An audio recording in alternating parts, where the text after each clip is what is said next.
Hello विद्यार्थियों, second semester के आज के क्लास में मैं फिर एक बार तुम लोगों के समक्ष उपस्थित हूँ। जैसा कि मैं इसमें सेकंड सेमेस्टर का सेकंड पेपर से ही तुम लोगों को उसी में लेक्चर दे रहा हूँ, नोट्स भेज रहा हूँ और समझा भी रहा हूँ। तो आज का जो है वो डेकार्ट से ही संबंधित है। आज का टॉपिक है Descartes proof for the existence of God. Proof for the arguments, या प्रूफ के जगह तुम आर्गूमेंट भी बोल सकते हो, या तो युक्तियाँ बोलो या प्रमाण बोलो।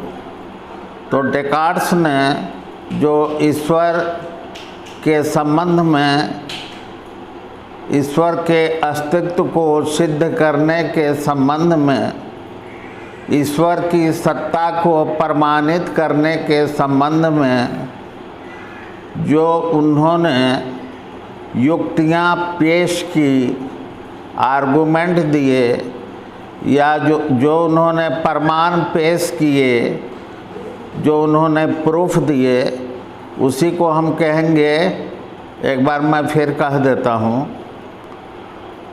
Proof for the existence of God according to डेकार्ट्स।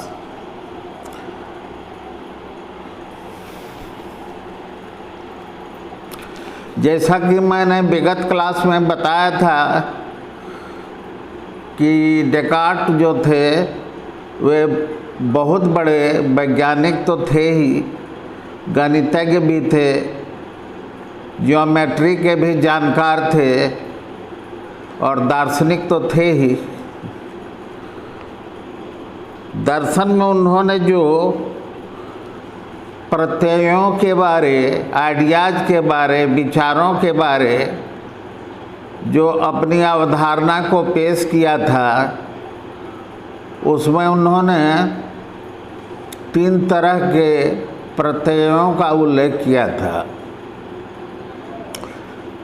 बाह्य प्रसूत प्रत्यय, जिसको हम अनुभव प्रसूत प्रत्यय भी कहते हैं, इसके बारे में बतलाया और कहा ये अनुभव के उपज हैं। ये हमारा जो अनुभव है उसी से ऐसे प्रत्ययों का निर्माण होता है। दूसरा था कल्पना मूलक प्रत्यय। ये जो है ये हम मानवों की कल्पना का उपज है। कल्पना की उड़ान कौन नहीं भरता है? जो विवेकशील है वो भरता है। मानव विवेकशील है तो मानव भी कल्पना का उड़ान भरेगा ही ना। और तीसरा जो महत्वपूर्ण प्रत्यय है वो है जन्मजात प्रत्यय। इसका एक और हिंदी में नाम है, वो मैं यूज करूँगा, बीच बीच में बोल देता हूँ, सहज प्रत्यय। जन्मजात प्रत्यय या सहज प्रत्यय। अंग्रेजी में तो एक ही नाम है, एक ही टर्म यूज होता है, इनेट आइडियाज। जो प्रत्यय, जो विचार हमारे अंदर जन्म से ही मौजूद हो वही जन्मजात प्रत्यय कहा जाता है। तो इसी में आत्मा का प्रत्यय है, मन का प्रत्यय है और ईश्वर का भी प्रत्यय है। ईश्वर का जो विचार है वो हमारे अंदर जन्म से ही मौजूद है। ईश्वर एक स्वतः सिद्ध सत्ता है जो असीम है, अमर है, एकत्व है, सत्यम है, शिवम है, सुंदरम है, ज्ञाता है। और ये जो है ये एक तरह से ईश्वर द्रव्य है। तो ईश्वर का जो है विचार आलोचकों ने या बाद के लोगों ने या दार्शनिकों ने डेकार्ट को बाद में पूछा, आपने जो पेश किया है ईश्वर संबंधी अपनी अवधारणा, इसके बारे में कुछ विशेष बात आप बोल सकते हैं? आपने जो ईश्वर का स्वरूप बताया, क्या आप उसके संबंध में कुछ प्रमाण पेश कर सकते हैं? तो डेकार्ट ने अपने दार्शनिक विचारों का उल्लेख करते हुए जो ईश्वर से संबंधित था, उसमें उन्होंने कहा कि हाँ, ईश्वर के संबंध में बहुत सारी युक्तियाँ मैंने दिमाग में मेरे है और उसे मैं ज़रूर पेश करूँगा। उसमें से एक था निगमनात्मक तर्क। इसमें वो तर्कशास्त्र में दो पद्धति है, आगमनात्मक प्रणाली और निगमनात्मक प्रणाली। तो उन्होंने निगमन प्रणाली के आधार पर चलकर जो ईश्वर के अस्तित्व के रूप में जो अपना तर्क पेश किया, उसी को हम निगमनात्मक तर्क कहते हैं। थोड़ा सा इसके बारे में समझिए। डेकार्ट ने कहा, मुझे अपने आत्मा क्या है वो तो पहले ही उन्होंने बता चुके हैं कि वो स्वतः सिद्ध है। मैं सोचता हूँ इसलिए मैं हूँ, यानी मैं में ही आत्मा का वर्णन हो जाता है। तो मेरा कहने का मतलब है, मैं का अस्तित्व स्वतः सिद्ध है, संदेह रहित है और मैं ही आत्मा है। तो डेकार्ट ने कहा कि पहले हम देख चुके हैं, आत्मा का अस्तित्व जो है वो आत्मा की सत्ता जो है वो स्वतः सिद्ध है। मुझे अपने आत्मा की स्वतः सिद्ध और सुस्पष्ट अनुभूति होती है। जिस पदार्थ या जिस द्रव्य की इतनी सुस्पष्ट और प्रकाशमय अनुभूति हो, वह पदार्थ भी कैसा होना चाहिए? आत्मा के समान ही सत्य होना चाहिए। तो ये तो आत्मा के बारे डेकार्ट ने कहा और कहा, ठीक आत्मा की तरह कुछ ऐसा भी यदि कोई अन्य द्रव्य है, अन्य पदार्थ है और जो आत्मा के समान ही सुस्पष्ट और प्रकाशवान और अति सरल संदेह रहित ज्ञान हमें दे, अपने को पेश करे, तो स्वतः सिद्ध हो, तो जिसकी हमें सुस्पष्ट अनुभूति हो, तो ऐसा ही एक ईश्वर का भी प्रत्यय है। ईश्वर का भी हमें सुस्पष्ट अनुभूति होती है। अतः निष्कर्ष निकला कि आत्मा के समान ईश्वर की भी सत्ता सिद्ध है।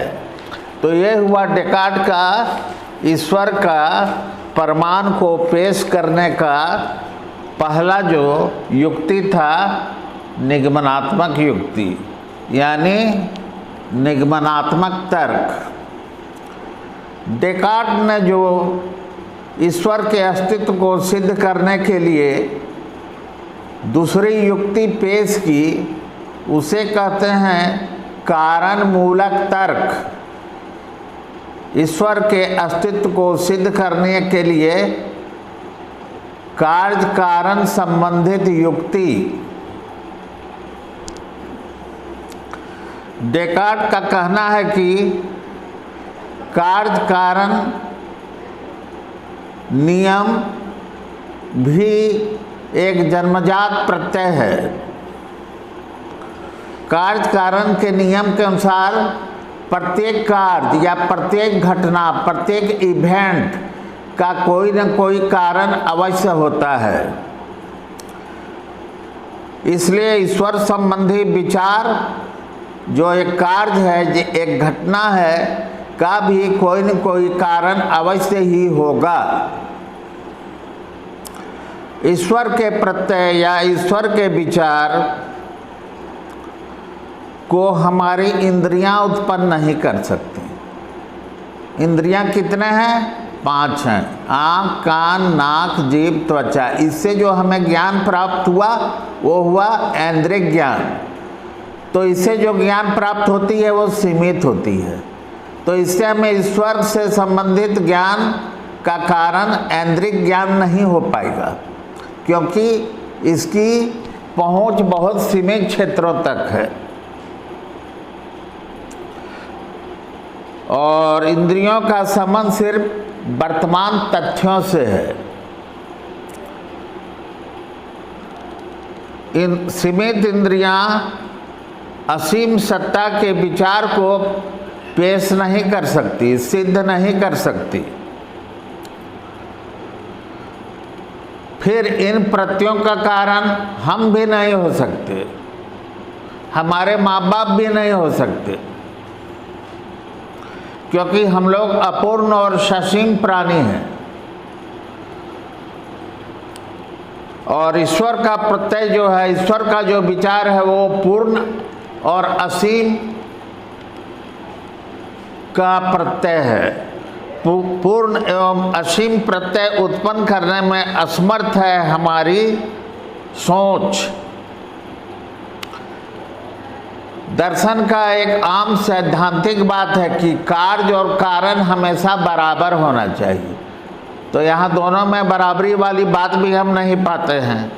अतः पूर्ण सत्ता के विचार का कारण कोई पूर्ण सत्ता ही होगी, जो ईश्वर ही हो सकता है। इस तरह ईश्वर संबंधी विचार का कारण स्वयं ईश्वर है। इस प्रमाण को चूँकि कार्य कारण तरीके से डेकार्ट ने उसी के आधार पर पेश किया है, उसी के आधार पर सिद्ध किया है, इसीलिए इसे कार्य कारण मूलक युक्ति भी कहा जाता है, या कारण मूलक तर्क भी कहा जाता है। इसको अंग्रेजी में कॉजल आर्गुमेंट कहेंगे। तीसरा है विश्व संबंधी युक्ति, विश्व मूलक तर्क। अंग्रेजी में इसे कॉस्मोलॉजिकल आर्गुमेंट कहेंगे। डेकार्ट ने ईश्वर के अस्तित्व को सिद्ध करने के लिए अब तीसरे प्रकार के प्रमाण या युक्ति की मदद ली है। उनका कहना है कि आखिर हमारे अस्तित्व का कारण कौन है। आज जो दुनिया में हम हैं, किसकी वजह से हैं? मेरा कारण कौन है? अपने अस्तित्व का कारण तो हम लोग स्वयं नहीं हैं, क्योंकि यदि हम लोग अपने अस्तित्व का कारण होते तो अपने आप को अवश्य ही हम पूर्ण पाते। पूर्णता का विचार हमारे अंदर मौजूद रहता। यदि बनाना ही था तो अपने अस्तित्व को ही पूर्ण बना लेते। कहने का मतलब ये है कि हम लोग अंततः पूर्ण नहीं हैं, इसलिए अपने अस्तित्व का कारण हम लोग स्वयं भी नहीं हैं। इस सिलसिले में यह भी कहा जाता है कि हमारे अस्तित्व का कारण हमारे पेरेंट्स हैं। हमारे अस्तित्व का कारण हमारे पेरेंट्स हैं, हमारे माता पिता हैं। तो प्रश्न उठेगा, फिर उनका अस्तित्व का कारण कौन है? तो उत्तर में कहा जाएगा फिर उनके माता पिता हैं। अच्छा, तो फिर उनके माता पिता का कारण कौन है? वो हमारे दादाजी दादी माँ हैं, फिर परदादा परदादी माँ हैं। तो इससे तो ये श्रृंखला का कोई अंत नहीं है। अंत है? कोई अंत नहीं। कहाँ जाके ये रुकेगा बताइए तो? यदि हम इस तरफ बढ़ते जाएं तो कोई और छोर नहीं है ना। दर्शन में एक दोष की बात होती है। यदि हम कोई सिद्धांत को पेश करते हैं और यदि उसे कहीं हम रोकते नहीं हैं तो इसको कहा जाता है दर्शन में अनावस्था दोष। तो हमको तो एक जगह रुकना होगा, तो एक जगह रुकना है, नहीं तो अनावस्था दोष के फेर में पड़ जाएंगे। तो उस दोष से बचने के लिए हमें एक जगह रुक के कहना होगा कि हमारे परम पिता वही हैं इसके मूल कारण। और परम पिता कौन हो सकते हैं? उसी को तो ईश्वर कहा जाता है। तो ये हुआ विश्व मूलक तर्क। विश्व मूलक तर्क जो है यह संपूर्ण विश्व की बात भी इसमें थोड़ा मोड़ा हमें करना होगा। इस संपूर्ण विराट विश्व का कारण हम लोग तो नहीं हैं, हमारी रचनाएं भी नहीं हैं। यह संपूर्ण विश्व एक कार्य है, इसका भी कोई कारण होना चाहिए। वह कारण कौन है? स्वयं ईश्वर ही है। विश्व के कारण रूप में ईश्वर का अस्तित्व स्वयं ईश्वर ही है। यह ईश्वर सदा कारण रूप में रहता है। यदि इसके कारण की भी खोज करें तो अनावस्था दोष आएगा। मेरे कहने का मतलब है ये जो मैंने पेश किया ईश्वर को सिद्ध करने के लिए जो प्रमाण, इसे डेकार्ट ने कहा है विश्व मूलक तर्क या विश्व संबंधी युक्ति। चौथा जो डेकार्ट ने पेश किया ईश्वर को अस्तित्व सिद्ध करने के लिए, उसे कहा जाता है ऑन्टोलॉजिकल आर्गुमेंट या तात्विक युक्ति। ईश्वर का प्रत्यय या ईश्वर का विचार हमारे मन में है। अब हमारे मन में वो कैसे आया है? क्योंकि हम लोग अपूर्ण मनुष्य हैं। अपूर्ण मनुष्य पूर्ण ईश्वर के प्रत्यय का तो निर्माण नहीं कर सकता। अपूर्ण तो अपूर्ण को ही पैदा करेगा और पूर्ण पूर्ण को पैदा करेगा। अब हम लोग यदि अपूर्ण मनुष्य हैं तो हम पूर्ण ईश्वर को तो पैदा नहीं कर पाएंगे। तो पूर्ण से ही पूर्ण की उत्पत्ति होती है। तो यहाँ डेकार्ट कहते हैं कि ईश्वर ने ही अपने अनुभव, अपने अनुरूप प्रत्यय मनुष्य के भीतर रख दिया। ईश्वर ने ही अपने अनुरूप प्रत्यय या विचार मनुष्य के अंदर रख दिया है। ईश्वर ने अपने तरह ही मनुष्य की भी सृष्टि की है। अतः हमारे मन में विद्यमान पूर्ण सत्ता संबंधी जो विचार है उसका मूल कारण ईश्वर ही है। डेकार्ट द्वारा दिए गए तात्विक युक्ति जो है उसकी मुख्य विशेषता क्या है? तात्विक प्रमाण के अनुसार भावना, प्रत्यय या विचार या आइडियाज या कॉन्सेप्ट और उसके अनुरूप अस्तित्व में बड़ा अभिन्न संबंध है, बड़ा अटूट संबंध है। हमारे अंदर पूर्ण सत्ता का जो विचार है, जो भावना है, इसलिए इसके अनुरूप पूर्ण सत्ता का अस्तित्व भी होना चाहिए। पूर्ण सत्ता का विचार दो प्रकार का होता है। ए में हम बोलेंगे उस पूर्ण सत्ता की भावना जिसके अनुरूप वास्तव में पूर्ण सत्ता है, और दूसरा बोलेंगे उस पूर्ण सत्ता की भावना जिसके अनुरूप वास्तव में कोई सत्ता नहीं है। डेकार्ट का कहना है कि वही पूर्ण सत्ता की भावना वस्तुतः पूर्ण सत्ता का विचार है जिसके अनुरूप सत्ता का अस्तित्व है। पूर्ण सत्ता को अवास्तविक समझना एवं उसे अस्तित्वहीन समझना मात्र आत्मविरोध है, सेल्फ कंट्राडिक्टरी है। डेकार्ट ने अपने ज्यामिति या ज्योमेट्री से उदाहरण देते हुए इसकी पुष्टि की है कि यदि कोई त्रिभुज है तो मानना ही पड़ेगा कि उसके तीनों कोनों का योग दो समकोण के बराबर होता है। ऐसा होना अनिवार्य है।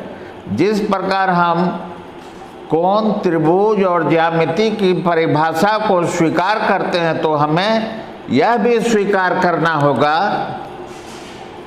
कि पूर्ण सत्ता वास्तविक है, उसका अस्तित्व है। इसी पूर्ण सत्ता की भावना या विचार के रूप में ईश्वर का अस्तित्व सिद्ध हो जाता है। इसी 4 प्रकार की युक्तियों के आधार पर डेकार्ट्स ने ईश्वर के अस्तित्व को सिद्ध किया, और डेकार्ट के पहले किसी ने इस तरह से, कोई भी ईश्वरवादी हो, डेकार्ट के पहले किसी ने ईश्वर के बारे में इतनी सटीकता से, इतनी सरलता पूर्वक और इतनी बौद्धिक क्षमता से परिपूर्ण होकर ईश्वर के बारे में, उसकी ईश्वर के अस्तित्व या उसकी सत्ता को नहीं सिद्ध किया था। यही सब वजह है कि डेकार्ट को आधुनिक पाश्चात्य दर्शन का जनक भी कहा जाता है, founder of modern western philosophy. तो विद्यार्थियों, ये तो रही आज की क्लास। आज के क्लास में मैंने डेकार्ट के ईश्वर संबंधी विचार के बारे में तुम लोगों को समझाया। इसमें 2-3 शब्दों के बारे में एक बार उल्लेख कर देता हूँ। जन्मजात प्रत्यय को ही हिंदी में कहीं कहीं यदि यूज हो जाए सहज प्रत्यय, तो दोनों को एक मान लेना। 2 नंबर, कहीं कहीं यदि यूज हो रहा है बाह्य प्रसूत प्रत्यय, तो हिंदी में जो अनुभव प्रसूत प्रत्यय कहते हैं उसी का एक पर्याय है ये। उसके बाद जो प्रत्यय वर्ड हम यूज करते हैं वो हिंदी में और भी उसका नाम है। वो कहीं कहीं प्रत्यय न कह के हम भावना कह दिए हैं, कहीं कहीं विचार बोल दिए हैं। अंग्रेजी में उसी को कहीं कॉन्सेप्ट और कहीं आइडियाज बोल दिए हैं।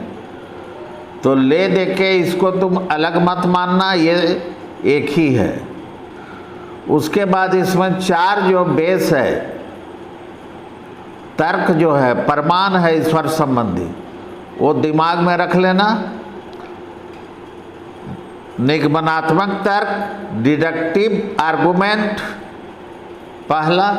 दूसरा कारण मूलक तर्क, कॉजल आर्गुमेंट। तीसरा विश्व मूलक तर्क, कॉस्मोलॉजिकल आर्गुमेंट। और चौथा तत्व मूलक तर्क, तात्विक युक्ति, तत्व मूलक तर्क, ओंटोलॉजिकल आर्गुमेंट। ठीक है, फिर आगे का क्लास में जो होगा वो बताऊंगा। स्टे होम, टेक केयर, खुश रहो।